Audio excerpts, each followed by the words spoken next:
प्राचीन भारत में एक धर्मप्रिय राजा की पुत्री थी, सावित्री। उसकी आंखों में करुणा थी, वाणी में मधुरता और हृदय में अटूट साहस। जब उसकी विवाह का समय आया तो अनेक राजकुमारों के प्रस्ताव आए। सत्य और धर्म ही मेरे जीवन का मार्ग है।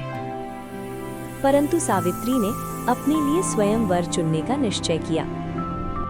वन में उसकी मुलाकात सत्यवान से हुई। यही मेरे जीवन साथी होंगे। सत्यवान भले ही वन में रहता था, पर उसका हृदय सच्चाई और धर्म से परिपूर्ण था। सावित्री ने उसी क्षण मन ही मन उसे अपना जीवन साथी मान लिया। जब वो अपने पिता के पास लौटी तो एक ज्ञानी ऋषि ने भविष्यवाणी की कि सत्यवान अत्यंत गुणवान है।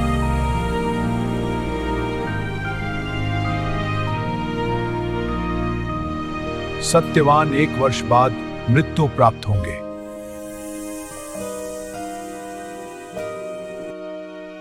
मैं अपने निर्णय से कभी पीछे नहीं हटूंगी।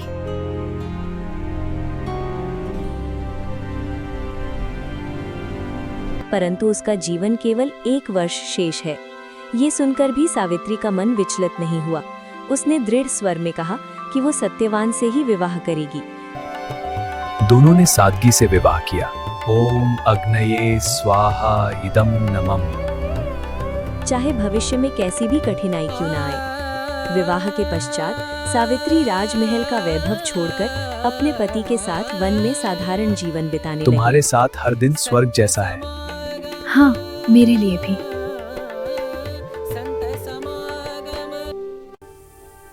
हे प्रभु, मेरे पति की रक्षा करें। जैसे जैसे 1 वर्ष पूरा होने लगा, सावित्री ने कठोर व्रत और उपवास आरंभ कर दिए। वह नियति का अंतिम दिन था। उसने ईश्वर से प्रार्थना की कि उसके पति की रक्षा हो।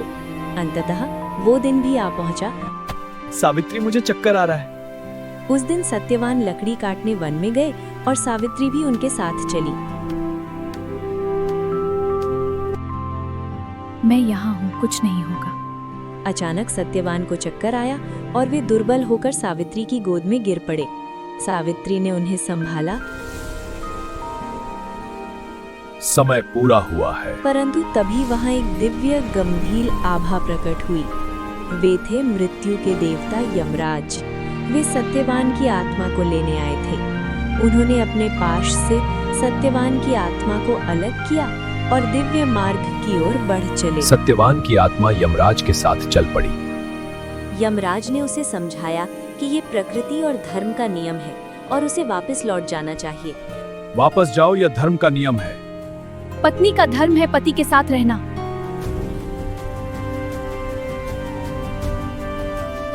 सावित्री, अब लौट जाओ। जीवितों का मार्ग पृथ्वी पर है।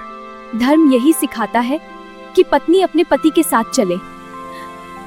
तुम्हारी वाणी धर्म से भरी है। धर्म और सत्य ही मेरा सहारा है। उन्होंने उसे एक वरदान मांगने की अनुमति दी, परंतु सत्यवान का जीवन छोड़कर। तुम्हारी भक्ति से प्रसन्न होकर मैं एक वरदान देता हूँ, मांगो। मेरे ससुर की दृष्टि लौट आए।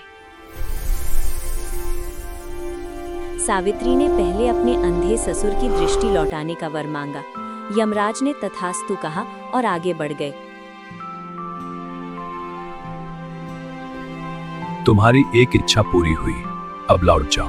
मेरी दूसरी इच्छा है मेरे ससुर को उनका खोया हुआ राज्य वापस मिल जाए। तुम्हारी बुद्धि और निष्ठा अद्भुत है सावित्री।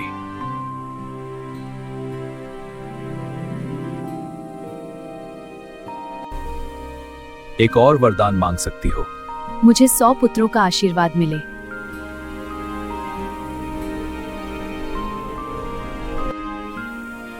100 पुत्र? अब क्यों बिना सत्यवान के ये कैसे संभव है?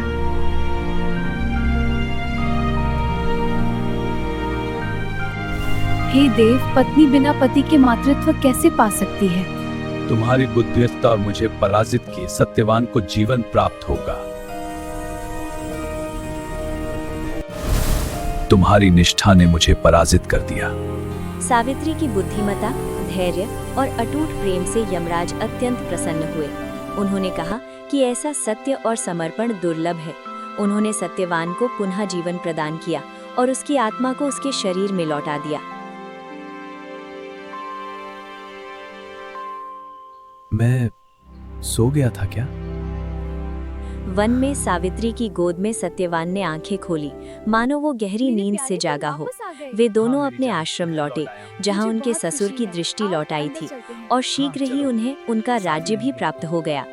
इस प्रकार सावित्री ने अपने अटूट प्रेम, बुद्धिमानी और धर्म निष्ठा से मृत्यु को भी पराजित कर दिया।